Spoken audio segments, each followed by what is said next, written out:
Hi everyone, I'm Shana and you're watching Recipes Are Simple. Today we're making a simple and delicious rasam.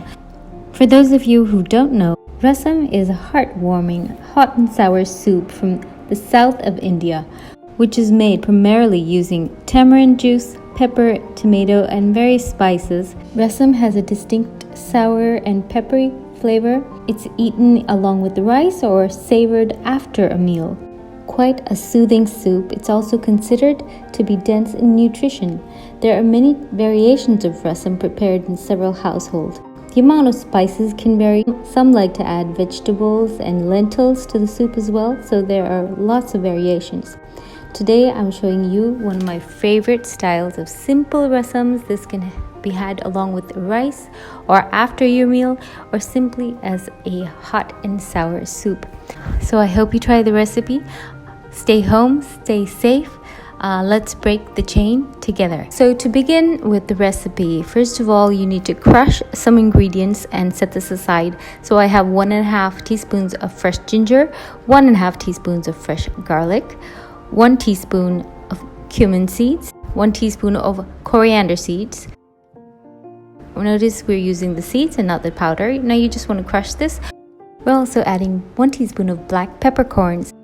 Now you want to crush all of this together using a pestle and mortar and set this aside for later. And here's the tip: dry roast the cumin, the coriander seeds, as well as the black pepper lightly in a dry pan before crushing for best flavor. So we're going to set that aside. We also want some roughly chopped fresh cilantro or coriander leaves before starting to cook. Because once the rasam soup or gravy is ready, we need to have it all ready to add quickly. Other ingredients that you'll need for this rasam are mustard seeds, FENUGREEK seeds, dried red chilies, some fresh green chilies to taste, as well as fresh curry leaves. So here I'm using a heavy based wok. To this we're adding 1 tablespoon of coconut oil. I like to use coconut oil for my rasam. You could also use sunflower oil or any neutral flavored oil if you prefer that. Once the oil is hot, add 1/4 teaspoon of mustard seeds and allow this to pop. Later, we're going to add just a small pinch of fenugreek seeds. Now we're going to add 2 to 3 tablespoons of sliced green chili. Use hot or mild green chilies according to your preference. And 2 tablespoons of fresh curry leaves. It's also very good to add 1 dried red chili that's been broken up like this. Today, I forgot to add it. And to the mild chilies that were added earlier, I'm also adding 2 hot green chilies here. So add the green chilies according to your taste preference.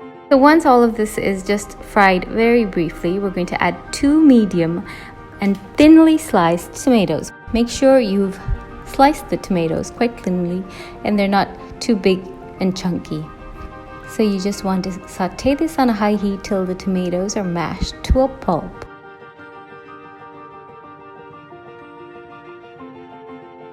So sorry that I lost a segment of the clip right here. So what we did, we added 1/4 teaspoon of Kashmiri red chili powder, or you can use any mild chili powder, as well as 1/2 teaspoon of turmeric powder to the tomatoes once they've cooked down. Don't add more of these spices, use the amount specified. And then we just stirred till it developed a nice color from the red chili powder. So afterwards, I added 3 cups of water. So 1 cup is 240 mils.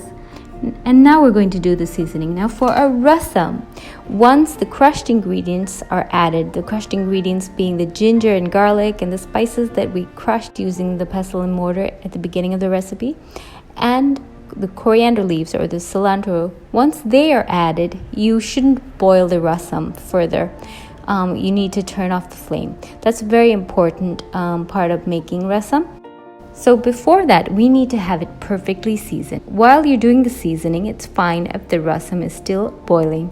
So once we've added the water, we need to add the sour note to the rasam. This is provided by the tamarind juice. So this is made by soaking 2 tablespoons of thick tamarind pulp and 1/2 cup of hot boiled water. And we're just going to use this solution, the strained solution, to your taste. So first add a little bit and then taste, and if you find that you need some more, you can add it later. So I added about half, and I will do some tasting. If you find that you need more water in your rasam, you can add some hot boiling water at this stage. Add salt to taste. Make sure to taste this. It should be nice and sour and have enough salt. As with any savory dish, a little bit of sugar is always good. So here we're adding half a teaspoon of grated jaggery. Jaggery is a kind of unrefined cane sugar, and it is often used in South Asian dishes. If you don't have jaggery, you can use a little bit of light brown sugar instead. Just half a teaspoon, very little. And for the unique aromatics of a rasam, you must add a small piece or powdered asafoetida. So if you're using the compound asafoetida, use a small piece, or if you're using powdered asafoetida, use a quarter teaspoon. Asafoetida is a resinous gum from the stem and roots of wild fennel, having a strong but pleasant smell with culinary and medical uses. It can come in both a solid form as well as a powdered form. So that's all our ingredients for the seasoning. Taste and adjust the seasoning perfectly before you add the crushed ingredients. After you add the crushed ingredients, the rasam is not to be boiled further. And the crushed ingredients that we're adding are ginger, garlic, and the spices that we crushed up earlier, as well as some freshly chopped coriander leaves. Once you've added those crushed ingredients and the fresh coriander, turn off the flame and just cover it and let it rest for 5 minutes or so, and then you can serve your rasam. So always remember, don't boil the soup after you've added the ginger, garlic, and all those crushed ingredients, as well as the freshly chopped coriander. You can strain the soup if you want a clear soup, but it's always good to keep in those nutritious ingredients. And serve this with your rice, or just serve it as a nice heartwarming and nutritious soup.